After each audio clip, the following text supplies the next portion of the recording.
అధికంగా టిక్కెట్లు అమ్ముడైన సినిమాల గురించి ఈ వీడియో తెలుసుకుందాం. ఈ ఏడాది విడుదలైన చాలా చిత్రాలు ప్రేక్షకులను అలరించాయి.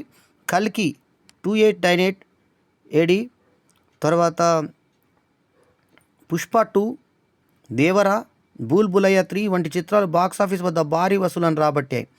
బుక్ మై షోలో అత్యధిక టికెట్లు అమ్ముడైన చిత్రంగా పుష్ప 2 రికార్డు సృష్టించింది. ఈ నేపథ్యంలో 2024లో విడుదల రోజున అత్యధిక సంఖ్యలో టికెట్లు అమ్మిన చిత్రాలేమిటో ఓసారి చూద్దాం. పుష్ప 2 అగ్రస్థానంలో నిలబడింది. అల్లు అర్జున్, రష్మిక మండోనా జంటగా శ్రీలీల ఒక స్పెషల్ సాంగ్లో మెరిసినటువంటి సినిమా. సుకుమార్ దర్శకత్వంలో తెరకెక్కిన చిత్రం ఇది. వరల్డ్ వైడ్గా డిసెంబర్ 5న విడుదలైన భారీ కలెక్షన్లతో రికార్డును బ్రేక్ చేసింది. ఇక విడుదల రోజున ఒక్క గంటలో సుమారు 1,00,000కు పైగా టికెట్లు అమ్ముకోవడం విశేషం.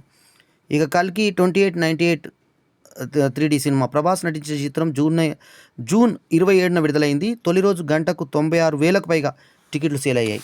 ఇక దేవరా, జూనియర్ ఎన్టీఆర్, జాన్వీ కపూర్ జంటగా నటించిన ఈ చిత్రం ప్యాన్ ఇండియా స్థాయిలో సెప్టెంబర్ 27న విడుదలైంది. మొదటి రోజు సుమారు 15 లక్షలకు పైగా టికెట్లను విక్రయించారు.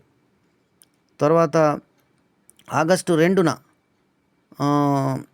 15న స్త్రీ 2 సినిమా విడుదలైంది. ఈ హిందీ సినిమా మొదటి రోజున సుమారు 1,24,000కు పైగా టికెట్లు అమ్ముడుపోయాయి.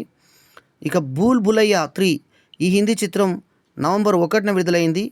కార్తీక్ ఆర్యన్, విద్యా బాలన్, మాధురి దీక్షిత్ ప్రధాన తారాగణంగా ఈ చిత్రం ఓపెనింగ్ రోజున 2,23,558 టికెట్లు అమ్ముడయ్యాయి. ఇక బాక్సాఫీస్ వద్ద అత్యధిక వసూళ్లు చేసిన రెండో హిందీ చిత్రం 5వ భారతీయ సినిమాగా నిలిచింది.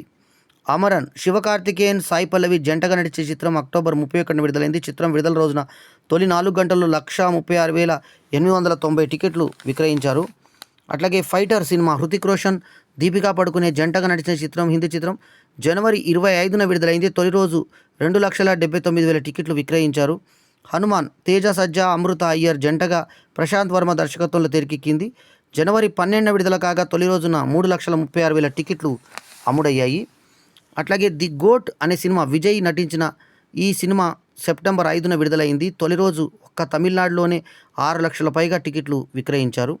The Singham again. అజయ్ దేవ్గన్, రణ్వీర్ సింగ్, దీపికా పడుకునే ప్రధాన తారాగణంగా టైగర్ ష్రాఫ్ లాంటి వాళ్ళు అతిథి పాత్రలో నటించిన ఈ సినిమాకి నవంబర్ 1న విడుదల కాగా వచ్చిన రెస్పాన్స్ ఏంటంటే 2,26,000 టికెట్లు విక్రయించారు. ఇవి టాపెస్ట్ సినిమాలు. ఈ వీడియో కనుక మీకు నచ్చితే లైక్ చేయండి, కమెంట్ చేయండి, షేర్ చేయండి. మా ఛానల్కు తప్పకుండా సబ్స్క్రైబ్ చేయండి. ఎల్లప్పుడూ మీ ఆదరాభిమానాలు ఆశించే మీ ఆల్రౌండర్ స్టార్ బల్లెం వేణు మాధవ్. నమస్తే, జై హింద్.